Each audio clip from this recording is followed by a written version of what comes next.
ये वीडियो वो लोग बहुत ध्यान से देखें जो क्रेडिट कार्ड का यूज करते हैं, लेकिन क्रेडिट कार्ड के यूज के साथ साथ उसके कहीं ज्यादा नुकसान के बारे में नहीं जानते।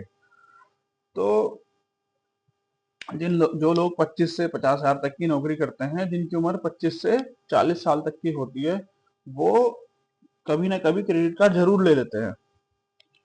लेकिन उसके जो सही इस्तेमाल का तरीका और उसके जब किस्त ना दे पाओ आप, एनपीए हो जाए, तो उसके जो नुकसान है उसके बारे में वो लोग नहीं जानते। तो मैं बताता हूँ। अगर आपने 1 महीने का जो बिल बना वो नहीं पेमेंट किया, तो उसका नुकसान पेनल्टी 500 से 1000 रुपए तक लग जाती है। अलग अलग कंपनी के कार्ड, अलग अलग बैंक के कार्ड, उस हिसाब से महीने का 3 से 4% का ब्याज लग जाता है। 100 रुपए के 30 दिन बाद 104 रुपए देने पड़ते हैं। 100-150 पॉइंट सिविल कम हो जाता है। ये सिर्फ एक बिल लेट पेमेंट करने का नतीजा बता रहा हूं मैं आपको। अब अगर आप 3 ही बिल ना दो, 90 दिन तक आप कोई पैसा ही जमा ना करो उसके अंदर, तो नौबत ये आ जाएगी। अगर 20 हजार रुपए का कार्ड यूज कर लिया, तो 90 दिन का उसका ब्याज 15 से 20% तक हो जाएगा। सिर्फ ब्याज नहीं, उसमें पेनल्टी, बाकी खर्चे, जीएसटी मिला के। तो आपने 20 हजार रुपए का अगर कोई मोबाइल खरीदा होगा, तो उसकी कीमत तो 90 दिन बाद हो जाएगी 18 हजार रुपए। लेकिन जो कार्ड का जो ड्यू पहुंच जाएगा वो 23 हजार रुपए पहुंच जाएगा। अब आप बोलोगे ऐसा नहीं होता, हम टाइम पे कर देते हैं। तो देखिए, अच्छी बात है आप टाइम पे कर देते हो, लेकिन बहुत बार क्या होता है कि अचानक से कोई नया खर्चा आ जाता है। ठीक है, अचानक से कोई नया खर्चा आ गया, आपको उम्मीद नहीं थी। कोई घर में बीमार हो गया, कोई घर पे दिक्कत परेशानी हो गई, किसी रिश्तेदार को पैसे देने पड़ गए, बाप को पैसे देने पड़ गए, आप खुद बीमार हो गए 15 दिन के लिए। 15 दिन काम पे नहीं गए, 15 दिन की वो सैलरी कम हुई, 15 दिन जो बीमारी का खर्चा आया वो अपने पास से दिया। ठीक है। और बहुत बार ऐसा भी हो सकता है रोनी की आपकी जॉब भी चली जाए। ठीक है।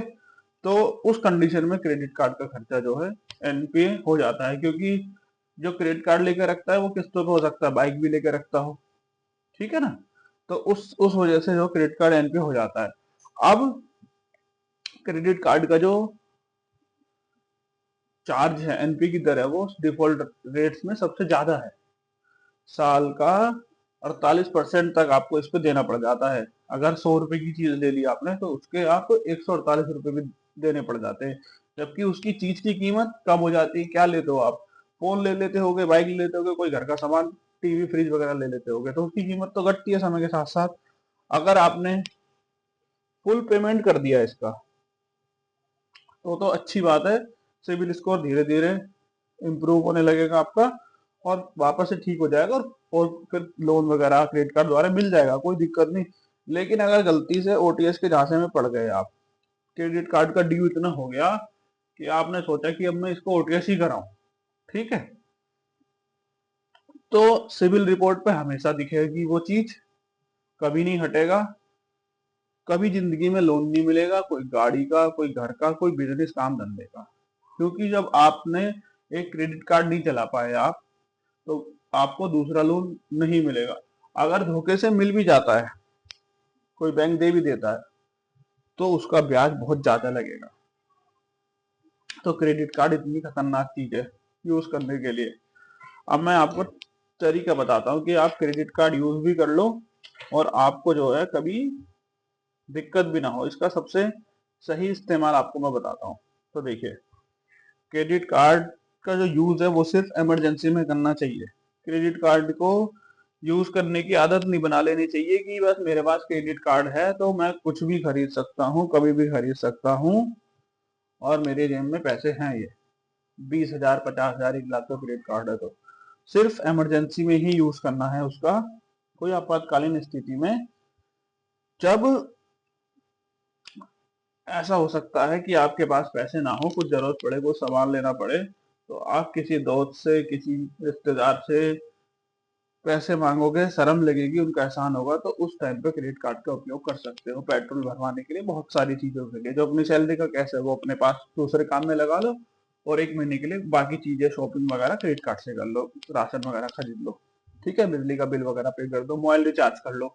तो ये सारी चीजें कर सकते हो इमरजेंसी के लिए। ये हैबिट में नहीं कि आईफोन आया तो वो ईएमआई पे खरीद लिया, टीवी फ्रिज खरीद लिया ईएमआई पे, ऐसा नहीं करना। क्रेडिट कार्ड का यूज एक बार में 50% से कम ही करना है। मतलब अगर उसकी 50,000 लिमिट आपके कार्ड की, तो 25,000 रुपए से ज्यादा का कभी भी यूज ना करें, 25,000 उसमें रखें, ठीक है। और एक चीज ध्यान रखिए, ईएमआई पे कोई भी चीज लेने से बचिए। ईएमआई पे आप जो चीज लेते हो उसकी समय के साथ साथ वैल्यू कम होती है, और जो आप लास्ट में पेमेंट करते हो सारी ईएमआई का टोटल, वो ब्याज मिला के वो उस चीज की जो कीमत है उसको बढ़ा देता है। आज 100 रुपए की चीज ली 12 महीने की ईएमआई पे, उसकी कीमत 12 महीने बाद 60 रुपए हो जाएगी, और जो ब्याज लगा के जो आप महीने महीने ईएमआई दोगे तो देखोगे कि वो 120 रुपए की हो गई। तो सीधे सीधे दुगने की ये चीज आती है। तो ईएमआई पे कोई चीज ना लो, पहले सेव करो, उसके बाद कोई चीज खरीदो, ठीक। अगर आपको 50,000 की कोई चीज खरीदनी है तो पहले हर महीने 5-5 हजार रुपए करके 10 महीने तक 50,000 रुपए सेव करो। आपके पास उतना बैलेंस होना चाहिए। फिर उसके बाद आप भले से अपने क्रेडिट कार्ड की ईएमआई से खरीद सकते हो। उससे क्या होगा, अगर कोई भी दिक्कत आ गई तो आपको, आपका सिविल खराब नहीं होगा, आपको कोई एक्स्ट्रा चार्ज नहीं देना पड़ेगा। आप अपना वो आरडी वाला खाता बंद करो जिसमें आपकी सेविंग है, उससे क्रेडिट कार्ड का बिल पे करो और आराम से अपना समय आगे को काटो। तो ये मेरी एक सलाह है आपसे। और हमेशा जरूरत की चीज ही खरीदो, कभी भी कुछ फालतू का नहीं। मैंने बताया कि शॉपिंग मॉल गए, जो वहां दिख रहा है, जो वहां मिल रहा है, सब खरीद लो, ये भी ले लो वो भी ले लो, ऐसा मत करो। जिस चीज की जरूरत है वही खरीदो। और जब आप अपनी सेविंग समझ के किसी चीज को खरीदोगे तो सिर्फ जरूरत की चीज लाओगे, फालतू की चीज से अपना घर नहीं भरोगे। तो धन्यवाद। इसी के साथ, क्रेडिट कार्ड के बारे में कुछ जानना हो तो मुझे पूछिएगा, मैं बताऊंगा आपको।